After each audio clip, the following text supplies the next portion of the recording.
Pernahkah kalian mendengar tentang negara Kuba?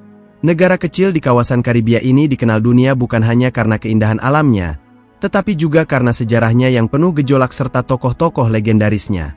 Dua nama besar yang sangat identik dengan Kuba adalah Fidel Castro dan Ernesto Che Guevara. Keduanya merupakan tokoh revolusi yang berperan penting dalam mengubah sistem pemerintahan Kuba menjadi negara komunis. Menariknya, kedua tokoh ini juga memiliki hubungan baik dengan Presiden pertama Indonesia, Soekarno. Selain itu, Kuba juga dikenal sebagai negara dengan jumlah dokter terbanyak per kapita di dunia. Hal ini membuat sistem kesehatan di negara ini cukup maju, meskipun secara ekonomi masih tergolong negara berkembang. Tidak hanya itu, Kuba juga terkenal karena kendaraan jadulnya yang masih digunakan hingga saat ini. Mobil-mobil klasik dari era 1950-an masih beroperasi di jalanan, memberikan suasana unik seperti kembali ke masa lalu. Lalu, seperti apa sebenarnya sejarah Kuba? Dan apa saja tempat wisata menarik yang bisa kita kunjungi di sana? Mari kita bahas lebih dalam. Wilayah yang kini dikenal sebagai Kuba awalnya dihuni oleh suku asli seperti Taino dan Guanahatabe sejak sekitar 3000 SM. Selama ribuan tahun, mereka hidup damai dan berdampingan tanpa konflik besar. Namun, semuanya berubah ketika penjelajah asal Eropa datang. Pada tahun 1492, Christopher Columbus tiba di Kuba dan mengira bahwa ia telah menemukan wilayah India di Asia. Karena itulah, penduduk asli disebut Indian. Awalnya, kedatangan Columbus disambut dengan ramah oleh penduduk lokal. Mereka diberi makanan dan bantuan. Namun, kebaikan ini justru berujung tragis. Pada tahun 1511, Spanyol kembali datang dan mulai menjajah Kuba. Dalam waktu singkat, mereka melakukan penindasan besar-besaran terhadap penduduk asli. Banyak yang dibunuh, dan sisanya dijadikan budak. Sejak saat itu, Kuba resmi menjadi bagian dari kekuasaan Spanyol dan dimasukkan ke dalam wilayah Viceroyalty of New Spain. Spanyol memanfaatkan tanah Kuba yang subur untuk perkebunan tebu dan tembakau, serta mendatangkan budak dari Afrika untuk bekerja. Berabad-abad kemudian, kekuasaan Spanyol mulai melemah. Pada tahun 1898, setelah kalah perang dari Amerika Serikat, Spanyol menyerahkan Kuba kepada Amerika. Kuba akhirnya merdeka pada tahun 1902 dengan nama Republik Kuba. Namun, kemerdekaan ini tidak sepenuhnya bebas, karena Amerika masih memiliki pengaruh besar terhadap pemerintahan Kuba. Bahkan, Amerika menguasai wilayah Teluk Guantanamo sebagai pangkalan militer hingga saat ini. Korupsi dan ketergantungan terhadap Amerika membuat rakyat Kuba tidak puas. Hal ini memicu revolusi Kuba yang berlangsung dari tahun 1953 hingga 1959. Revolusi ini dipimpin oleh Fidel Castro bersama Che Guevara.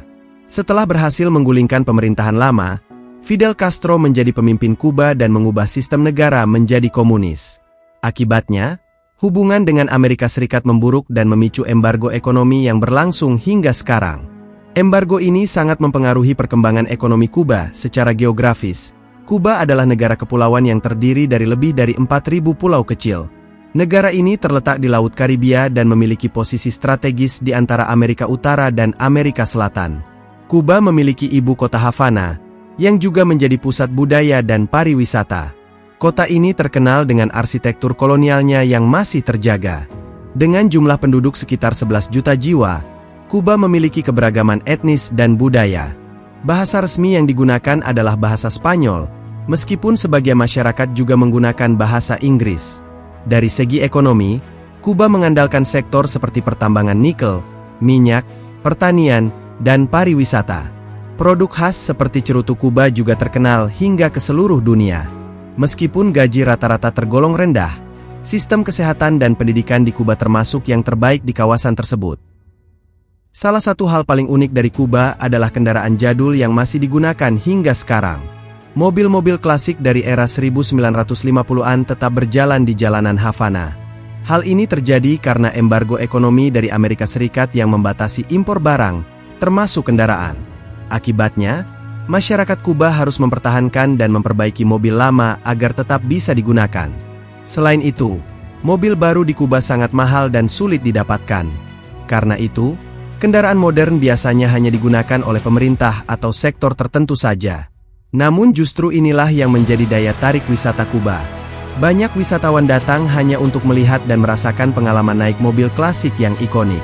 Jika kalian berencana ke Kuba, ada beberapa tempat wisata yang wajib dikunjungi. Di antaranya adalah Havana dengan bangunan klasiknya, Varadero dengan pantai pasir putih yang indah, serta Trinidad yang merupakan kota bersejarah dengan nuansa kolonial. Untuk biaya perjalanan dari Indonesia ke Kuba memang tidak murah. Harga tiket pesawat bisa berkisar antara 20 hingga 35 juta rupiah pulang pergi, tergantung maskapai dan waktu pemesanan. Selain itu, biaya hidup di Kuba relatif terjangkau untuk wisatawan, terutama untuk makanan dan transportasi lokal. Meskipun cukup jauh dan mahal, pengalaman yang ditawarkan Kuba sangat unik dan berbeda dari negara lain di dunia. Dan itulah Kuba, sebuah negara kecil dengan cerita besar yang gak akan pernah habis untuk dibahas. Dari sejarah kelam, revolusi besar, sampai kehidupan unik yang masih bertahan sampai hari ini, semuanya jadi bukti bahwa setiap negara punya kisahnya sendiri. Jadi menurut kalian, apakah Kuba termasuk negara yang ingin kalian kunjungi suatu hari nanti?